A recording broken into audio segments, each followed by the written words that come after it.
La generación de 145 megavatios de energía solar en la zona sur del país deja más preguntas que respuestas por el alto precio del kilovatio hora, que resulta más caro que el producido con búnker. Si estamos hablando de que estamos incentivando la energía renovable, tiene que venir en términos que venga a abaratar costos, no venga a elevar costos, pues, porque para eso ya ahora tenemos un sistema interconectado que tenemos que ver si le compramos energía mejor a Panamá, a México o a Colombia, en vez de comprar una energía solar que venga a ser súper elevada. El precio del kilovatio hora de la energía solar ya lo contrató la ENE a 18 centavos de dólar y solo en el proyecto fotovoltaico de Nacaome Valle, la estatal eléctrica pagará 42 millones de dólares anuales, el doble de lo que pagarán en Panamá por la misma energía. Hace poco, por ejemplo, en Panamá se contrató energía fotovoltaica a 8 centavos de dólar por kilovatio. Entonces, ve usted la gran diferencia de precios. ¿A quién beneficia eso? Se hace esa pregunta.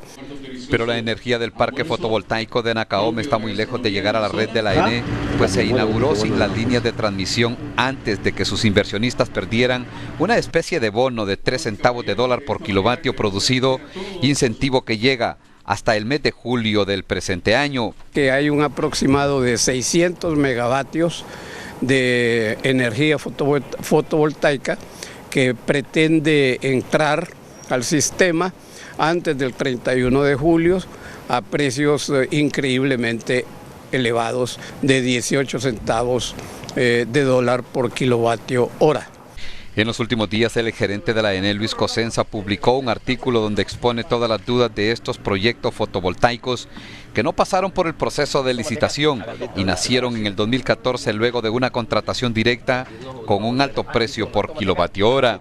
Aquí sin lugar a dudas hay un golpe directo al bolsillo de los usuarios de este servicio público, pero también una amenaza directa a las finanzas de la estatal eléctrica. Tenemos evidencia es que los precios a los que van a ingresar los primeros 300 megawatts de energía, dado el incentivo que fue aprobado aquí en esta casa de 3 centavos por cada kilowatt, es muy superior a los precios de que esa misma energía tiene en otros países de la región centroamericana.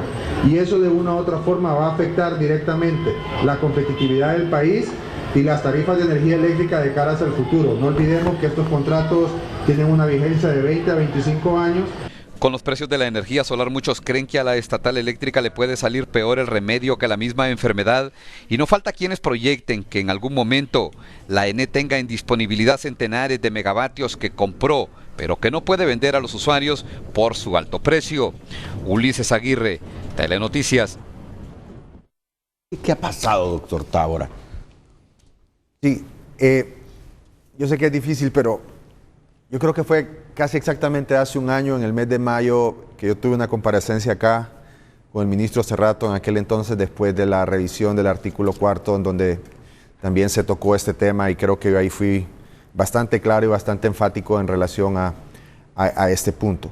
Sin embargo, tratando de ser responsable, como siempre es mi intención, yo creo que aquí hay que separar dos cosas. Uno, hay que reconocer, y lo digo abiertamente, y se los he dicho a ellos también personalmente, el espíritu emprendedor de estas familias que han decidido emprender este tipo de proyectos. Porque son más de 200 millones de dólares lo que han metido en este proyecto. Yo tuve la oportunidad de hacer la visita a la zona sur del país, y créame que como hondureño me siento muy satisfecho de la capacidad emprendedora que ciertos hondureños tienen y el compromiso con el país de hacer una inversión de esta naturaleza. Yo creo que ese es un tema que no podemos obviar y que quiero resaltar por sobre cualquier cosa, porque de una u otra forma refleja el compromiso y el interés de seguir invirtiendo en el país, de seguir generando empleos, y creo que eso es algo que nosotros debemos destacar. Pero como mencionaba anteriormente, generalmente cuando la percepción de riesgo es tan alta, esto lo que exige son retornos más altos. Y esos retornos, como había mencionado en el segmento anterior, se traducen directamente en los precios de los productos. Como mencionaba el representante del CIMEC, no sé si todavía está en el CIMEC, efectivamente el año recién pasado, yo lo mencioné aquí en este programa en ese momento. Acababan de suceder 2 licitaciones, una en El Salvador y una en Panamá, en donde en documentos públicos, a través de un proceso abierto, competitivo y probablemente mucho más transparente, se había podido obtener cantidades similares de energía a precios mucho más competitivos que los que estamos teniendo en Honduras. No a la mitad, como algunos que están diciendo, porque yo creo que aquí hay que ser responsable, pero sí por un precio menor que en eso.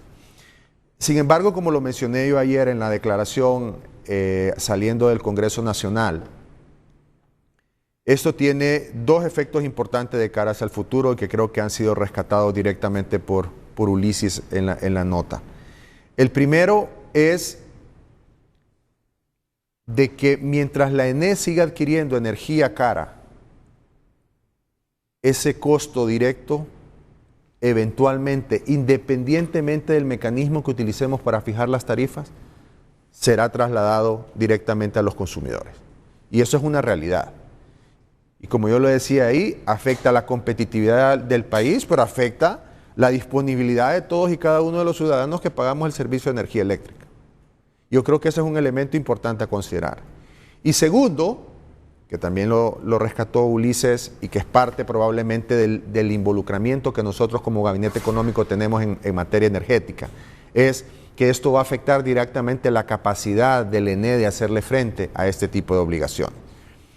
Y muchas veces caemos en la irresponsabilidad de comparar peras con sandías, porque hoy por hoy hay muchos que están comparando el alto costo de la energía solar con el bajo costo de la energía térmica, y me parece que es equivocado.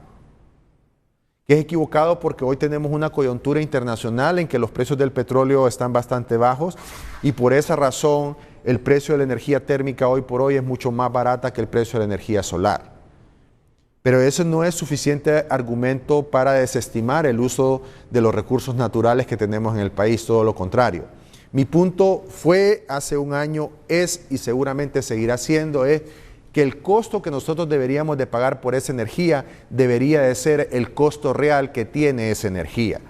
Y aquí la distorsión la generó un incentivo de 3 centavos que fue agregado a estos contratos de concesión en el marco de la aprobación en la legislatura pasada de la reforma a la ley marco del sector eléctrico y algunas negociaciones que se hicieron en aquel entonces, que su servidor, no sé si de forma muy valiente o cómo lo llamarán, en ese momento lo dijo, miren, esto nos va a generar un problema y le explico por qué. Estos proyectos fueron aprobados con el costo marginal que había en el año 2013, que si mal no recuerdo era de 12.44 centavos. O sea, esos 12.44 centavos le suma los 3 centavos, nos lleva a 15.44. 3 centavos de 12 es el 25% de incremento, don Renato. 25% aproximadamente. A eso hay un decreto de la Ley de Energía Renovable del año 2007, el decreto 70-2007, que establece de que los proyectos de energía renovable tienen un incremento de 10% sobre ese valor. Si calculamos ese 10% sobre los 15.44, nos lleva aproximadamente casi a 17 centavos, 16.9 si no mal recuerdo. Y en adición a eso, estos proyectos tienen un componente de pago de lo que generalmente se conoce como cargo fijo, pero no es un cargo fijo, sino es un cargo de potencia que está energizado. ¿Qué significa? Que se calcula en función de la energía que cada uno de estos proyectos genera. Si al final sumamos todos esos costos, el costo de los primeros 300 megawatts que van a ingresar, que son los que tienen este incentivo de 3 centavos, aproximadamente será de 18.17 centavos. ¿Sí? Mi memoria no me... porque he hecho el cálculo en más de una oportunidad. Entonces, cuando usted viene y compara ese con precios de 12 o 13 que han obtenido a través de procesos abiertos en otros países como El Salvador o como Panamá, uno dice, ¿por qué nosotros tendríamos que pagar? Seguramente si no tuviéramos ese incentivo, que yo lo llamo perverso, de los 3 centavos, pero que no es responsabilidad única y exclusivamente de la familia Larach o de toda la familia, porque creo que hay que ser responsables. Y el tema de investigar no es a las familias en particular, sino cómo se dio este proceso o por qué en un determinado momento. El argumento es, queríamos incentivar la energía renovable en Honduras, lo cual me parece completamente válido, pero no en esa magnitud y no en ese proceso. Y el otro elemento al que hace referencia también la nota de una publicación de don Luis Cosenza, es algo en lo que yo he venido insistiendo desde mucho tiempo atrás, y es que necesitamos avanzar a procesos abiertos y competitivos para la adquisición de la energía. No podemos seguir argumentando los temas de crisis para poder crear ese tipo de situaciones. Ya el año pasado nosotros tuvimos la oportunidad de hacer una renegociación de los contratos de energía térmica que se vencían bajo el entendido que íbamos a lanzar procesos competitivos. Y eso es lo que manda la nueva ley, y por eso la urgencia de que se pueda poner e implementar la Comisión Reguladora de Energía, que es una decisión que entiendo que el presidente ya está en la etapa final, y seguramente todos estos vicios negativos se van a tener que ir resolviendo en la medida que ese proceso se vaya incorporando.